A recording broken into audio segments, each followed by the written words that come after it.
Hoy vamos a hablar de esa estructura casi invisible que organiza nuestro mundo, el derecho internacional público. Y no es un conjunto de leyes aburridas, para nada. Pensemos en ello más bien como la arquitectura, los planos que permiten que casi 200 países puedan convivir de una forma más o menos pacífica y estable. A ver, la pregunta es la pregunta del millón, ¿no?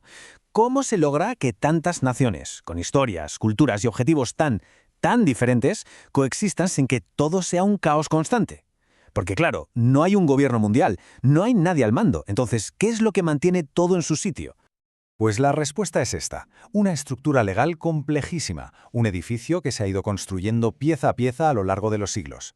Esta metáfora de la arquitectura nos va a servir de guía, porque nos ayuda a ver el sistema internacional no como algo fijo, sino como una estructura viva, que tiene sus cimientos, sus pilares e incluso sus propios sistemas de seguridad. Vale, aquí tenemos el plano de la sesión de hoy. Empezaremos por los cimientos, la historia. Luego veremos los pilares jurídicos que lo sostienen todo. Después conoceremos a los habitantes de este edificio, que son los estados.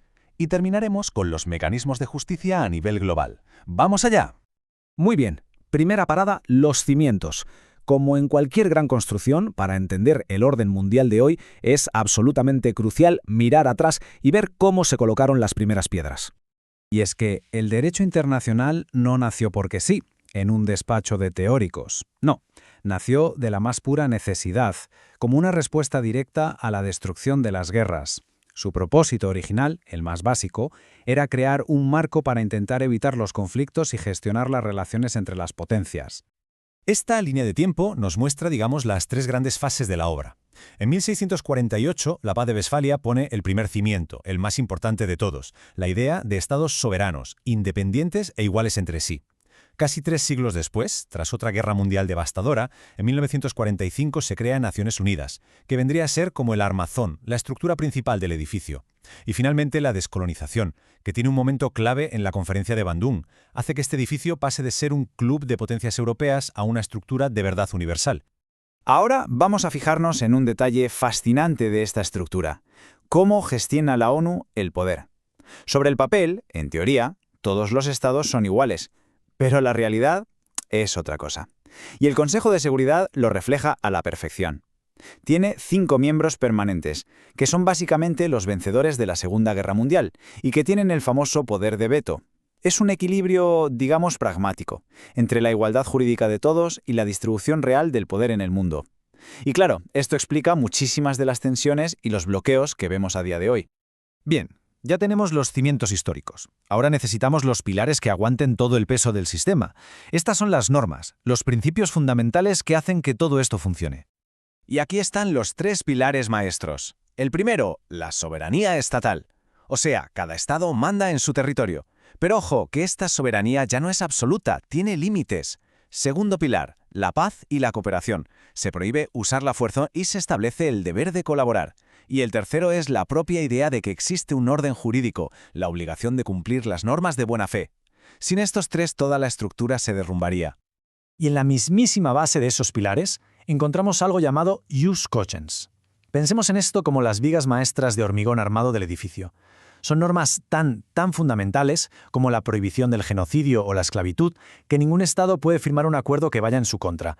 Son el límite definitivo a la soberanía y garantizan un mínimo ético y jurídico para todo el mundo. Entonces, ¿de dónde salen todas estas reglas? Pues principalmente de 2 sitios. Por un lado, los tratados, que son como los contratos entre Estados, el consentimiento por escrito, vaya. Y se basan en un principio sagrado, pacta sunt servanda, lo que se pacta obliga. Y por otro lado está el derecho consuetudinario. Estas son las reglas no escritas que surgen de la práctica repetida de los estados, cuando lo hacen porque creen que están legalmente obligados a ello. Es la mezcla de lo que se hace y lo que se cree que se debe hacer.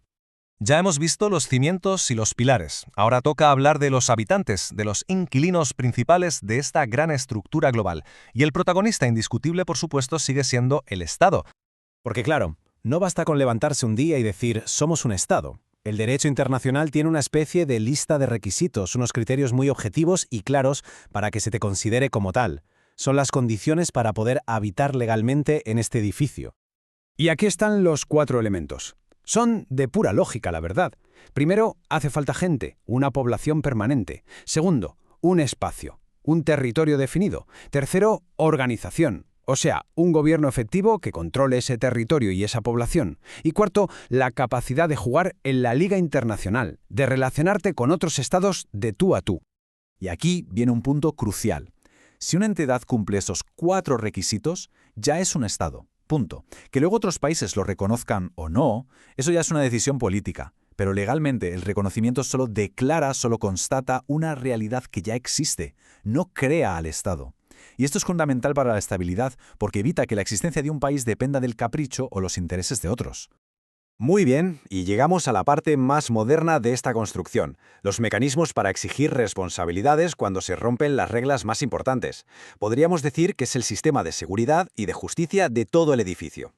Y esto que vemos aquí es una de las mayores revoluciones del derecho internacional, porque tradicionalmente el único responsable era el Estado, pero a partir de los juicios de Nuremberg y ya consolidado con la Corte Penal Internacional, se establece que para ciertos crímenes atroces la responsabilidad es individual, ya nadie puede esconderse detrás de una bandera para cometer verdaderas barbaridades.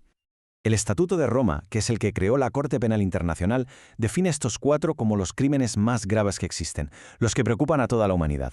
Desde el genocidio, que es el intento de exterminar a un grupo entero, hasta el crimen de agresión, que es básicamente empezar una guerra ilegal. El simple hecho de que existan estas definiciones tan claras ya es un avance gigantesco para la justicia global. Pero ojo, la Corte Penal Internacional no es una especie de policía mundial que interviene donde quiere. No, funciona con el principio de complementariedad. ¿Qué significa esto? Pues que la primera responsabilidad para juzgar estos crímenes la tienen los propios países.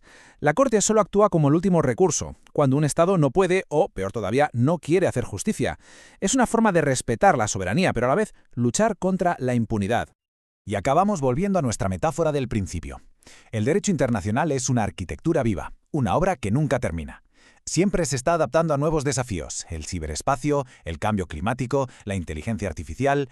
Así que la pregunta se queda en el aire. ¿Qué nuevos planos se están dibujando ahora mismo? ¿Qué nuevas plantas o qué nuevas alas se añadirán a este edificio global en las próximas décadas? La construcción, desde luego, continúa.